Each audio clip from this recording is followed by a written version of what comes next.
Good morning, good afternoon, good night, depending on what time you're picking up the show. But the main thing is you're picking up the show. This is Empire Talks Back. I'm Wallace Allen on the case for truth and justice with the right information to help improve the situation. Brought to you by West Side Story newspaper. The improved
My name's Lady Alicia Hamilton, representing TRN, the Revelation Network, which is located on the internet, our hub, at trn.tv.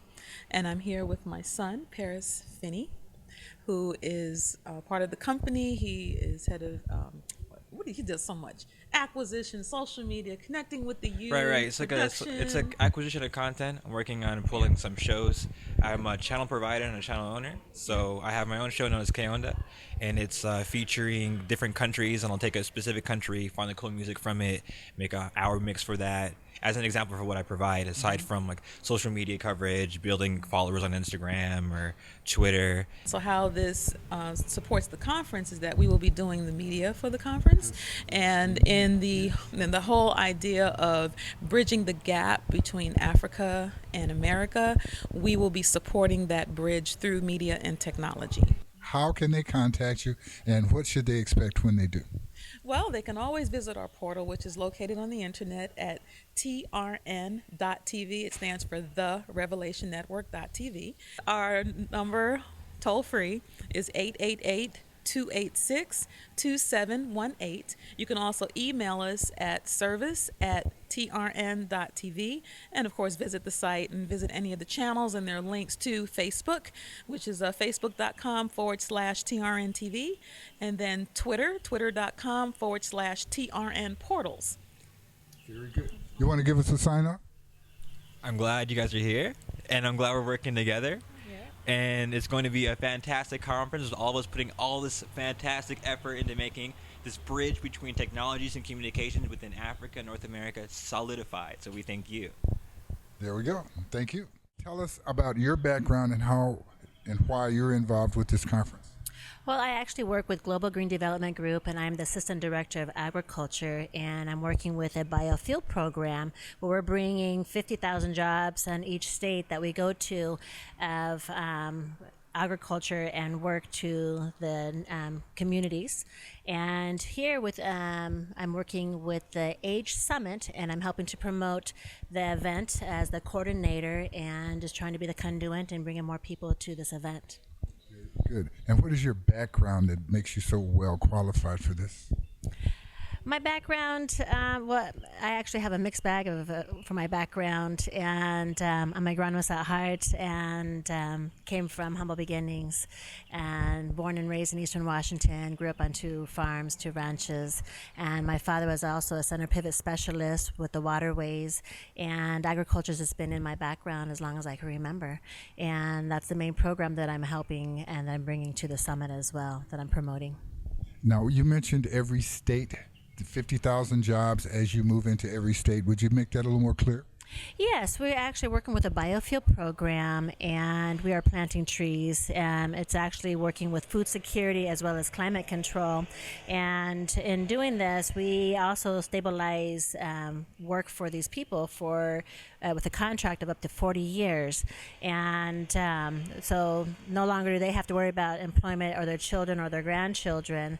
The crop that we're bringing is very unique and it is going to give them the ability to be active participants. As the coordinator, why is it important for other people, or as you describe it, what the opportunities are for them in Africa?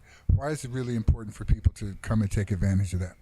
Well, Africa is wide open right now. There's so many areas where you can really get into. There's so much need. There is endless possibilities for work. And at this point in time, there is actually a lot of government money out there and a lot of programs that need to be brought to Africa.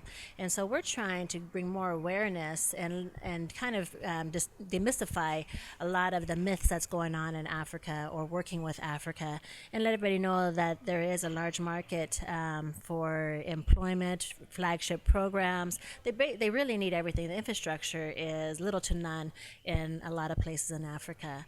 And all of the things that they're missing represent opportunities for business to come from here. Yes, exactly. Well said. What do you anticipate will occur as a result of the summit in terms of actual contracts, actual process getting started? Well, this will be our third year, and we have actually witnessed and been able to put together a lot of different programs and bring awareness, but also be the conduit for that commerce to take place, helping with trade and export, navigating through the different governments, being successful in Africa, and helping them to develop their programs to where it's actually setting them up for success. Very good. Thank you. We'll anticipate talking with you more in the future. Thank you very much. Tell us the importance of the summit, why you're involved with it, and what is your background that makes you so convinced? Well, there's 2 or 3 questions that are kind of related all together there. The importance of the summit for me is that it allows me to use whatever energy and talent I have to try to make connections across the Atlantic Ocean to the continent of Africa, to try to make some nexus for my existence here relate to what exists there. Do that through some kind of economic activity, some kind of social interaction. And of course, there's the spiritual part of everything that I do that is kind of mandating, really, that I participate in this way. I've worked probably for the last 40 years in areas that are related to training, development, educating young people on how to be self-reliant, how to value education, how to devalue things, and probably to not try to accumulate wealth just for wealth's sake. Tell us more about what the goal of the African Global and Economic Development Summit is. Our primary goals are to make sure that the projects that need to get done on the continent of Africa and are having those projects in many cases are having extreme difficulty attracting and actually getting people to invest money so that those projects can move forward and do the work that is often described as God's work, but God is not in a position where he thinks or she thinks that she needs to give us dollars and cents. So what we're trying to get people to do who have money is to be familiar with where the projects are and why they're safe to invest in. We're trying to get people who have the projects to come here and interface with people who have money so that they can do projects and use Global Green as the model for how, well, one way that's a different way to do projects that we all want to see get done. Yeah. You mentioned Global Green. That is the company that is putting together the summit. And what type of work is Global Green doing in Africa?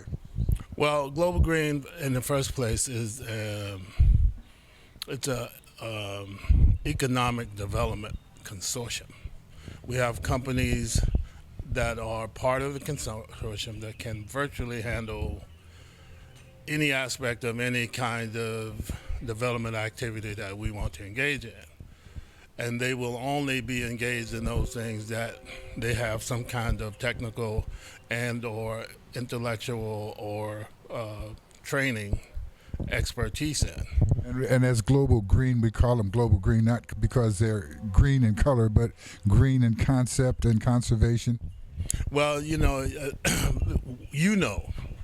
I've been working conservation programs for the last 35, 40 years, and the way that I see us salvaging the mess that we've created is through discontinuing those kind of activities that are harmful to our environment, harmful to the planet in total, but harmful to low-income minority communities in general. So where we have the ability to change the dynamic, to rectify the degradation and destruction that's gone on historically, Global Green has undertaken that kind of as one of its business concepts that it wants to do. At the same time, to do these mega projects, some of the projects that we're involved in involve my primary interest are in the agriculture sector. And I know that there are, just in Nigeria, 8 different states in Nigeria that wants us to come and do our agricultural biofuels program. Can you tell us a little bit more about some of the specific things that you've done in the arena of green development, conservation? Well, the main thing I think is agriculture is really pretty much the same no matter what you're growing.